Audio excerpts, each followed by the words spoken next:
मित्रांनो, बरेच ITI PPP अंतर्गत आहेत. PPP म्हणजे पब्लिक प्रायव्हेट पार्टनरशिप. ह्या संस्था गव्हर्नमेंटच्याच आहेत. याला फक्त गव्हर्नमेंटने 2007-8 ला वेगळं फंडिंग केलेलं होतं आणि त्या फंडिंगच्या माध्यमातून संस्था विकास करायचा होता. म्हणून त्या ठिकाणी 2.5 करोड रुपये अशा संस्थांना केंद्र शासनाने तेव्हा दिलेलं होतं आणि त्या 2.5 करोड मधनं संस्था विकास करायची होती, वेगवेगळी कामं करायची होती किंवा एखादा ट्रेड नव्यानं सुरू करायचं होतं, म्हणून त्याला PPP असं म्हटलं जातं. परंतु कुणीही गैरसमज करून घेऊ नका की ही संस्था प्रायव्हेट आहे. पब्लिक प्रायव्हेट पार्टनरशिप अंतर्गत ही संस्था आहे आणि ही संस्था शासकीय आहे, गव्हर्नमेंटची आहे. या संस्थेमधील 80% जागा हे गव्हर्नमेंटच्या रूलनुसार भरल्या जातात आणि 20% उर्वरित जागा ज्या आहेत ह्या त्या ITI मधील इन्स्टिट्यूट मॅनेजमेंट कमिटी म्हणजे याला IMC असं म्हटलं जातं किंवा व्यवस्थापन समिती, संस्था व्यवस्थापन समिती. तर या समितीच्या माध्यमातून किंवा त्यांच्या मार्फत एक स्वतंत्र फी ठरवली जाते आणि ती फी घेऊन त्या ठिकाणी प्रवेश दिलं जातं. परंतु प्रवेश देत असताना ह्याच सेंट्रलाइज सिस्टीम मधनच सीट अलॉट होते. जसं DST ला होते तसंच IMC ला देखील होते. संस्था स्तरावरती त्याचा प्रवेश होत नाही. ते सेंट्रलाइज जो अलॉटमेंटचा मेसेज ज्याला येतो आणि ज्याने IMC सीटसाठी अप्लाय केलेलं होतं त्यांच्यासाठीच तो अलॉटमेंटचा मेसेज येतो आणि त्यांच्यासाठी स्वतंत्र फी घेऊन त्या ठिकाणी प्रवेश दिला जातो. आता बऱ्याच जणांना वाटते की ही फी खूप जास्त आहे. 50,000, 40,000, 30,000, 25,000 अशी फी आहे. परंतु मित्रांनो, घाबरू नका. 50,000 जरी तुम्ही फी भरली, पण 50,000 फी भरली पण तुम्हाला आवडीचा ट्रेड त्या ठिकाणी मिळाला, तुमचा आवडता ट्रेड तुम्हाला मिळाला. आता समजा ITI खेड राजगुरुनगर या ठिकाणी इलेक्ट्रिशियन ट्रेड पाहिजे होता, मार्क्स कमी होते आणि इलेक्ट्रिशियन पाहिजे होतं, तो IMC मधनं अप्लाय केला आणि मित्रांनो त्याला इझिली IMCचा म्हणजे इलेक्ट्रिशियनचा ट्रेड मिळाला आणि प्रशिक्षण पूर्ण केल्यानंतर ते काही अटी आहेत, निकष आहेत, ते पूर्ण केल्यानंतर त्या विद्यार्थ्याला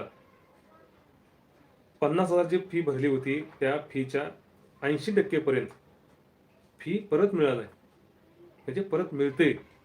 आता कोणाला 80% मिळते, कोणाला 100% मिळते. दिव्यांग विद्यार्थी असेल तर त्याला 100% फी परत मिळते. म्हणून शासनाची फी प्रतिपूर्ती योजना ही योजना आहे ज्या ठिकाणी PPP संस्था आहेत आणि ज्यांना ज्यांना IMCच्या माध्यमातून प्रवेश घ्यायचा आहे त्यांनी बिनधास्त या योजनेतून प्रवेश घ्यावा. तुम्ही आवडत्या ट्रेडला प्रवेश घेऊ शकता, त्या ठिकाणी कॉम्पिटिशन कमी राहतं. आवडत्या ट्रेडला तुम्ही प्रवेश घेऊ शकता. प्रवेश घेतल्यानंतर यशस्वी तुम्ही प्रशिक्षण घेतल्यानंतर तुम्हाला भरलेल्या फी मधून 80% पर्यंत तुम्हाला फी परत मिळते. कुणाला 80% पर्यंत मिळते, कुणाला 100% मिळते. कॅटेगरी वाईज म्हणजे व्यवसाय शिक्षणाच्या विभागाच्या माध्यमातून काही जणांना मिळते, काही जणांना समाज कल्याणच्या माध्यमातून मिळते, काही जणांना महाराष्ट्र गव्हर्नमेंटकडनं ती फी परत दिली जाते. मित्रांनो, ॲडमिशन ब्राउचरमध्ये प्रवेश माहिती पुस्तिकेमध्ये पेज क्रमांक 31 पासून तुम्ही बघू शकता फी प्रतिपूर्ती योजना, ती तुम्ही नक्की वाचा. जे IMC मधून प्रवेश घेणारे विद्यार्थी आहेत त्या विद्यार्थ्यांनी प्रवेश मार्गदर्शिका किंवा ॲडमिशन ब्राउचर जे आहे 64 पानांचं, त्यामध्ये 31 पेज क्रमांक पान क्रमांक 31 वरती तुम्ही ते बघू शकताय. फी प्रतिपूर्ती योजना जी आहे ही योजना लागू आहे आणि या योजनेच्या माध्यमातून तुम्हाला फी परत दिली जाते. हा मित्रांनो, हे बघा पेज क्रमांक 32, पेज क्रमांक 32 वरती फी प्रतिपूर्ती योजना म्हटलेलं आहे. या योजनेसंदर्भात सर्व माहिती या ठिकाणी दिलेली आहे. त्याची पात्रता काय असावी ते देखील दिलेलं आहे आणि योजनेअंतर्गत दिले जाणारे लाभ, ते लाभ कशा स्वरूपाचे असतील ते देखील याच्यामध्ये दिलेलं आहे. पेज क्रमांक 32 33 हे तुम्ही नक्कीच वाचून घेतलेलं बरं. पेज नंबर ज्यांना IMCच्या माध्यमातून प्रवेश घ्यायचा आहे त्यांनी प्रवेश मार्गदर्शिका किंवा ॲडमिशन ब्राउचरमध्ये पेज क्रमांक 32 आणि 33 जरूर वाचा. तुमचे सर्व शंका ज्या असतील त्या शंका तिथनं क्लिअर होतील आणि तुम्ही प्रवेश नक्कीच घेऊ शकाल. आता ह्याच्यामध्ये फक्त फी परत मिळण्याची काही अटी असतील. त्या अटी ह्याच्यावर म्हणजे उत्पन्नाचा त्याला अट आहे. तर त्या उत्पन्नाच्या अटीनुसार म्हणजे 2 लाख 2.5 लाखापर्यंतची एक अट आहे.